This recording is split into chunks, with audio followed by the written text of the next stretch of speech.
Hello, good evening.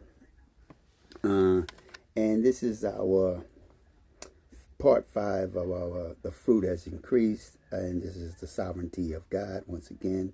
And this is God providing them and the Israelites complaining. This part is a subtitle for God providing for them, and they also complain. And as we now see going forward, in the book of Exodus, we have come through with the fruit where they had increased, where Joseph was passed, and the Pharaoh that was the leader at that time when Joseph was alive during the famine had also passed. Now a new Pharaoh had arose, which sometimes some scholars say that it was Ramsey. I think Ramsey the second. Don't quote me. It's either Ramsey the first or Ramsey the second that was during this time in Egypt. As we see, and he had put a decree out that any Israelite, any children, Hebrew children that were born, he told the midwives, any children that were born, if it was a female, she's okay for her to live. But if it was a male, they were to kill it. The Hebrew midwives did not listen, and they allowed the children to live. The Pharaoh got upset because they did not obey his command, and he put out the decree again to have these children killed. Moses' mother hid Moses for 3 months until she couldn't hide him no more. Put him in a basket, put him in the Nile River. His sister followed the basket down to where it landed. It wound up in the arms of Pharaoh's daughter. She pulled Moses out of the water and named him Moses, which that's where we get his name, was because she drew him from the water. That's why she gave him the name Moses. During that time, most people, and if you also would see in Indian culture as well, in most other cultures, any child or anybody born, they are given a name which has a certain type of meaning to that name. Then we see Moses, after he's born, he lives in Pharaoh's house. He winds up killing and eating Egyptian, and he now is on the run because he fears that Pharaoh will come after him. He winds up in the land of Midian, and that's where he meets his father-in-law, Jethro, and he also meets his wife, Zipporah. There he has a son. He also has a son, and he becomes a sheep herder. Then comes a day where he now sees a burning bush that is consumed with fire, but the bush is not burning like you would expect the bush to burn.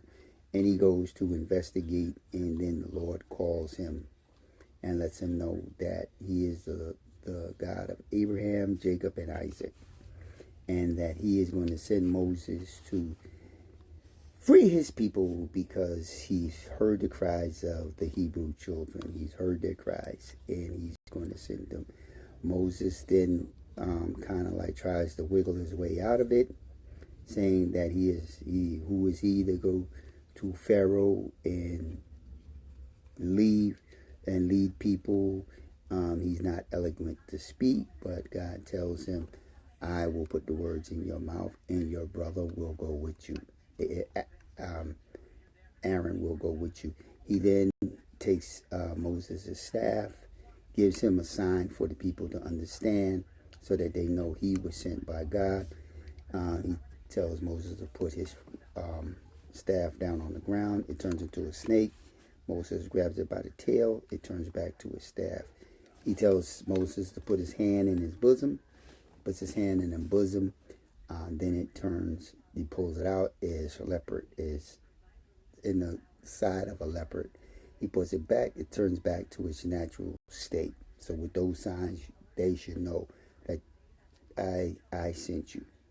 He sends Moses to the Pharaoh. Pharaoh decides heart is hardened, and God sends plagues. He sent 10 plagues to Pharaoh. 10 of the 10 plagues he sends darkness, hail, frogs, flies, a swarm of locusts to eat up the things. He kills their cattle. He turns the Nile River in the red, turns it red. He sends it darkness. Then the greatest thing of all, he then sends the angel of death. And how the Hebrew children get past the angel of death, they are told to put blood over the doorpost of their doors, so death will pass them over. All firstborn, everything from cattle to humans will pass away. And that's about in the thing. And after that, God allows the Hebrew children to leave. Now, and 5, as we have seen in the book of 5, the Israelites journeyed through the wilderness after being freed from slavery in Egypt. God had promised to provide for them, leading them by a pillar of cloud by the day and a pillar of fire by night, so they can travel day and night. They don't have to stop. And we can read about that in Exodus 13 through to chapter 13. You can read about them leaving Egypt at that time. Despite the provisions, the Israelites soon began to complain. Here is people who is not satisfied. You're free from your bondage, but yet you're going to complain. You got your complaint. Now, here they are. As they approach the Red Sea, Pharaoh's army is in pursuit of them. So now you have the Red Sea, and you have Pharaoh's army. So you're kind of trapped now. You seem to be trapped. They now caused fear and panic among the Israelites, and cry out to Moses, saying, was it because there were no graves in Egypt that you brought us to the desert to die? So he's like, they're screaming like, well, we could have died back in Egypt and was buried, but you bring us here where we can perish. And this is now their complaint.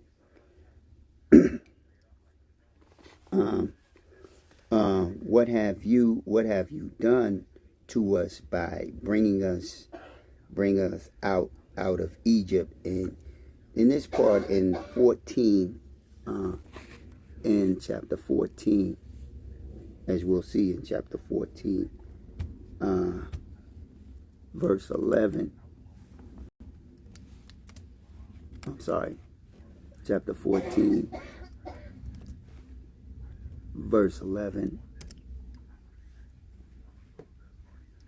We see they say to him, then they say, Moses, because there was no graves in Egypt, have you taken us away to die in the wilderness? Why have you so dealt with us to bring us up out of Egypt? So it's like, why are you bringing us here just to die here? Despite witnessing the miracles, parting of the sea, of the Red Sea, and their safe passage through it, the Israelites quickly forget God's provision and began to complain again. So once again, here they go. You see the miracles. You see the fire by night. You see the cloud by day. You know he's following you. You see Moses parts the Red Sea. You're able to go through the Red Sea, but yet you wanna continue to complain. You have your moment of complaining. We see also in the wilderness the Israelites complain without their lack of food and saying, "If only we had died in the Lord's hand in Egypt." Here it is once again. They're complaining because now they don't have that much of food that they're saying, and they're saying we could have died in the land of Egypt, in the Lord's hand. We could have died there. We didn't have to come here to die. There we sat around pots of meat and ate all the food we want. But you have brought us out into the desert to starve this entire assembly to death. So once again, here they go. They're complaining. They feel they don't have enough food. They're saying they could have died in Egypt. It would have been better if they would have stayed in Egypt and just live with the life they were dealing with and just go ahead and deal with that life. And here you're free. You may not have enough food, but you're free. You've witnessed the sea open up, and you was able to walk across dry land without getting your feet wet. You see God following you in the cloud during the day. You see Him following you at night. So you're still complaining. You're still complaining, and you're still complaining. So now here you're saying, well, now we're going to die here. In response, God provides them manna from the heavens to sustain them. They provide them manna to sustain them. That's the wheat. Yet they complain. Their complaining continues. Even though he sent them down manna to allow them to eat, to have food in their bellies. They have food in their bellies, and this is what they feel that we could have died in Egypt. And manna is basically a word that means what is bread like, is a bread like substance that fell from heaven. It was like a bread like substance that fell from heaven. You can also read that in Psalms 78 verse 24, and that tastes like honey. The Israelites would go and collect a daily portions of manna each day,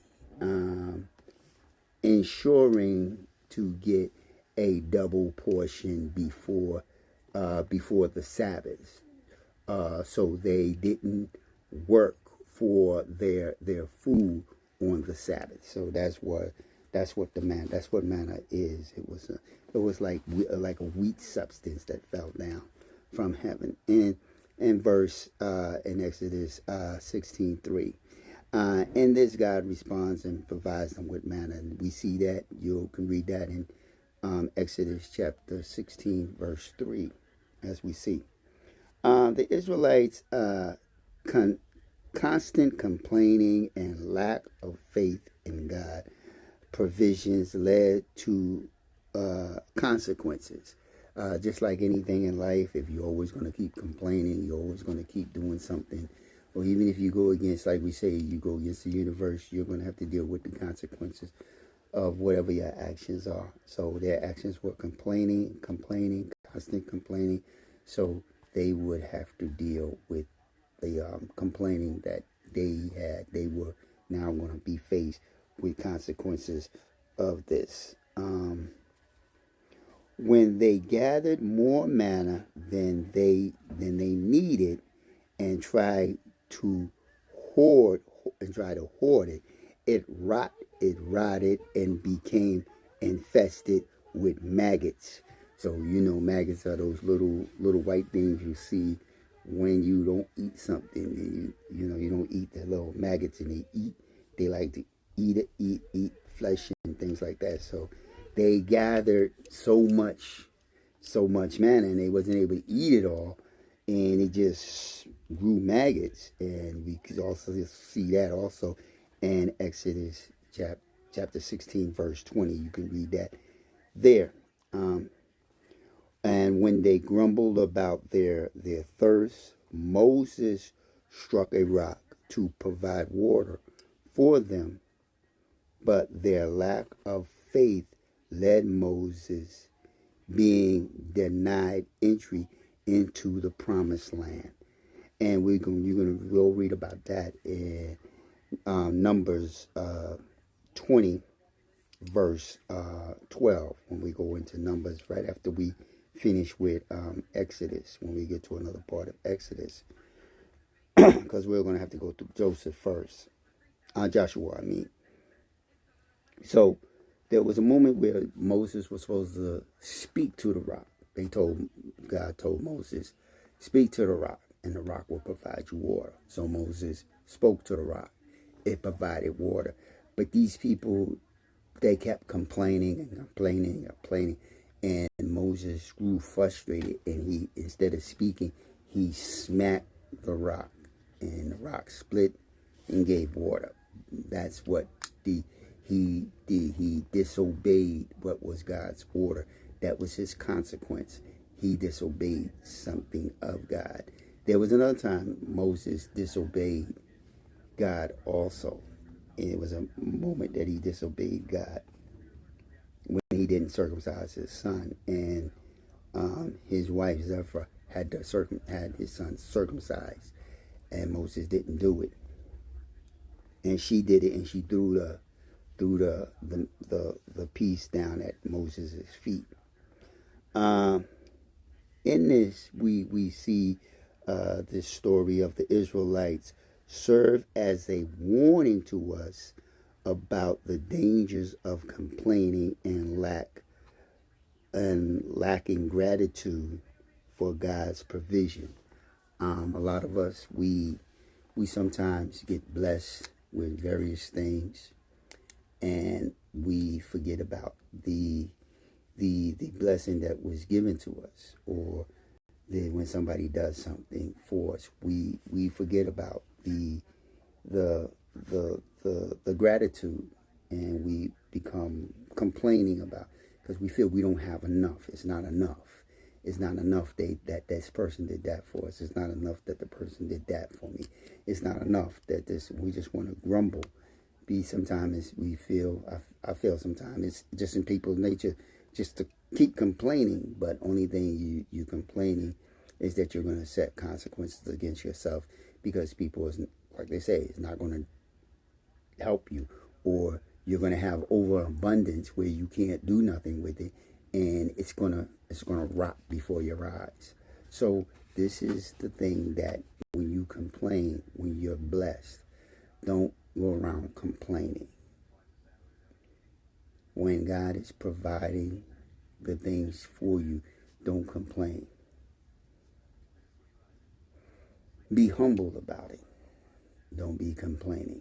This is what this story is basically letting us know here, that through these times that they complain, he still provided, but there was one moment where he provided so much that you couldn't do nothing with it, and it rotted away. It rotted away. It's just like if you wind up, you complain wanting to be a person who has a lot of money. You got a lot of money, you don't know what to do with it, and then all of a sudden here comes a thief along. He steals almost half of your money, or 3/4 of your money from you. So we got to learn to humble ourselves with things and be appreciative. Don't have a lack of gratitude for what God gives us. When we focus on what we lack rather than what God has given us, we run a risk of missing out on his blessings and experiencing the consequences of our unbelief. So just like I had said, if he provides you with the blessings, and he provides you with the things that you have, he is going to give you those things, and he's going to say, okay, I'm going to provide you with what you want, but I'm going to give you an abundance of it where you're not going to be able to use it, or I'm not going to give you anything. When you run out, you just run out, and you're going to have to suffer for your lack of gratitude for what I have done for you. So these are the consequences that you must suffer for what he has provided for you, his provisions. Some of us we grovel at when it rains, but rain brings your flower beds, grows your fruit gardens and things like that. But then you complain about the sunny days, and then it has all rainy days. Now you always have to walk out in the mud, and you're stepping in mud and everything, or you can't drive because your street is flooded, things like that. So there's consequences for your actions. Basically, the consequences of your actions is what can hurt you. Instead of complaining, let us learn to trust in God and trust in God's provision, and have faith that he will always provide for our needs. Let us remember the word of Philippians 4, verse 6 and 7. Do not be anxious about anything, but in every situation, by praying and patience with thanksgiving, represent your request to God, and the peace of God, which transcends all understanding, will guard your heart and your mind in Jesus Christ. So once again, we want to go with any type of situation. We want to always do by praying and being patient, petition with thanksgiving, and present your request to God. So when we pray, we're basically petitioning for him to give us something, with thanksgiving, with the thank you of providing that for us, and presenting this request to him, and he'll give us peace, and it will transcend with the understanding, and it will guard our heart and our mind in Jesus Christ. So giving ourselves into Jesus Christ, we will be well understood. Also, may we always be grateful for God's provision in our lives and trust in his faithfulness. Now, as I always said, and a few times I have discussed in my other two Bible studies on Mondays and Thursdays, our faith that we have in God is something that we must stand strong on, and we must stay strong in. Even in the baddest of times, even when things look like it's not going to be there, we still got to have faith, because something will come. He will make a way for something to happen, or someone to come and assist you with what you need. He is not going to leave you hanging unless you don't have the faith in that. As we seen with Abraham, God told him he would have a son. Sarah kind of chuckled, kind of didn't believe because they were well in their 80s and 90s. And later on, when he came back, when that summer came, they had the spring came, they had a son. There were other incidents where God had provided things for him. Elijah, I think it was Elijah, oh no, as Elijah, yes, Elijah. He was running from Jezebel, and he had ran into the wilderness, and God provided him with food. He was hungry. He was thirsty, and God provided him with food.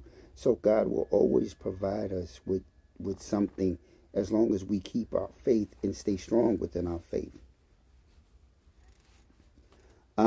Knowing that we will never leave, knowing that he will never leave us or forsake us, let us turn our complaints into prayers of thanksgiving and experience the peace that comes from trusting in God's goodness. Out of this sovereignty, this is God's promise, just like he had promised Abraham, that he would give him, he would make him a father of many nations. And he has kept this promise for Abraham all the way through, as we see, all the way through, from right now through the part of Genesis, all the way through now going into Exodus with Moses. So he is now showing us that he is with the Israelites. After he got them out of Egypt, he escorted them all the way through he's escorting them through the wilderness, had them cross the Red Sea. They're still going, and everything is going so far, was going pretty good until everybody want to complain because they don't have food, they don't have water, and they're complaining of this and complaining of that, complaining of this and complaining of that. And we see Moses got so frustrated with their complaint that the one time that he was supposed to speak to the rock, he hit the rock, which causes him not to go into the promised land, which we will read later on in Numbers verse 20 through 20 and 12. And through the book of Exodus, says now in chapter 5, we already got to 16, chapter 16 that we're in. And we got 3 more chapters to do. We got chapter 6, 7, and 8. So it's an 8-part series that we're in. 8-part series that we'll be reading in. And like I said, it's coming close to our Easter Sunday, which will, this Sunday, it will be Palm Sunday. So next Sunday will be Easter Sunday. So we will be reading, we will have our Palm Sunday service on here at 8 a.m. in the morning. And then we will have our Easter Sunday service as well. So we're going to be in the book of Exodus 3 more weeks, and then we'll probably be in the book of Joshua. I think the book of Joshua is 4-week series. It'll probably be a 4-week series.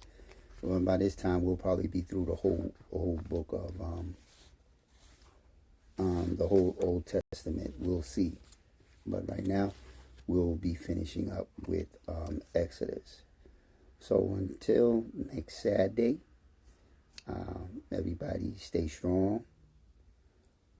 Let me see if I have my list of what we're supposed to be reading next.